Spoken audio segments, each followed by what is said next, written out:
नमस्कार दोस्तों, एक बात सच सच बताओ, क्या आपने कभी सोचा है कि जो दिल्ली के अंदर होता है उसका सच हमें सिर्फ 10% ही मिलता है और बाकी का 90% या तो छुपाया जाता है या हम तक फिल्टर करके भेजा जाता है।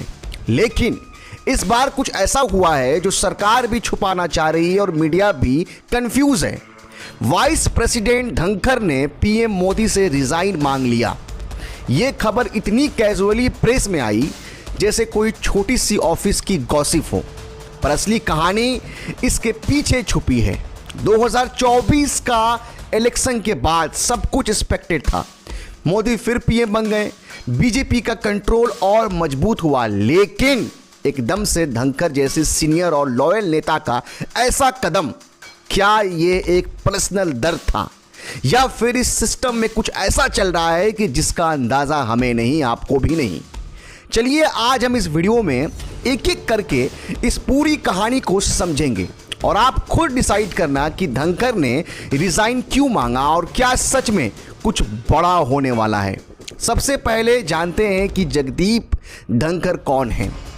राजस्थान का एक सीधा साधा किसान परिवार से आने वाले एक वक्त लॉयर थे, फिर एमपी, फिर गवर्नर ऑफ बंगाल और फिर वाइस प्रेसिडेंट बने।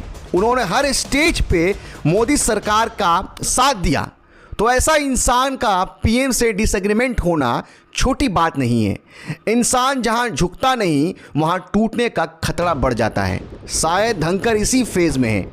जब ये खबर आई, मीडिया या तो चुप रही, मीडिया खामोश हो गई या कैजुअली अपडेट दे दिया, लेकिन ऑपोजिशन ने इस पर तुरंत ट्वीट किया। ऑपोजिशन ने हंगामा किया। एक और नेता जो मोदी से खुश नहीं। कुछ लोग कह रहे हैं ये सिर्फ एक इंटरनल मिसअंडरस्टैंडिंग थी। पर भाई, अगर वाइस प्रेसिडेंट और प्राइम मिनिस्टर के बीच मिसअंडरस्टैंडिंग हो जाए तो क्या वो भी नॉर्मल है?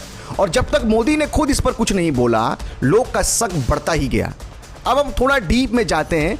2024 का इलेक्शन मोदी जीत गए, पर इस बार उनकी टीम में काफ़ी वजह से चेंजेस हुए।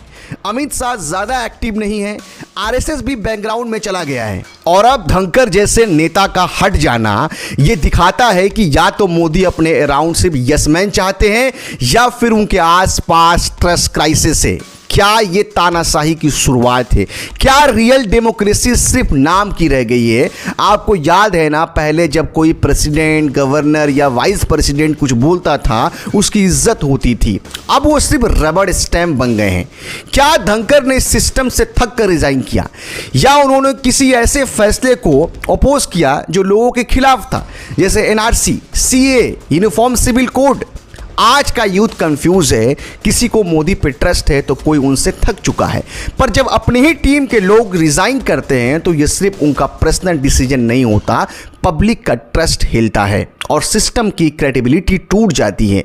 आने वाले दिनों में अगर और बड़े नाम साइडलाइन होने लगे तो याद रखना, ये सिर्फ पॉलिटिक्स नहीं, ये एक साइलेंट पॉलिटिकल वॉर है जो अंदर ही अंदर चल रही है। तो दोस्तों, अब सवाल आपके सामने है, क्या आपको लगता है कि धनखड़ का रिजाइन मांगना सिर्फ फॉर्मेलिटी थी या ये सिस्टम के अंदर के प्रेशर का नतीजा था? क्या 2024 के बाद इंडिया में लीडरशिप और कंट्रोल का एक नया मॉडल बन रहा है या सब कुछ स्क्रिप्टेड है? एक ऐसा स्क्रीन प्ले जो हमें सिर्फ एंड रिजल्ट दिखाता है, असली कहानी नहीं। कमेंट में ज़रूर लिखना आप क्या सोच रहे हैं। और अगर आपको लगा कि इस वीडियो में कुछ वो सच था जो टीवी नहीं दिखाता तो इससे लाइक करो, शेयर करो और हाँ, इस चैनल को सब्सक्राइब करना मत भूलना, क्योंकि यहाँ हम सिर्फ न्यूज़ नहीं, सच के पीछे का सच ढूंढते हैं। जय हिंद।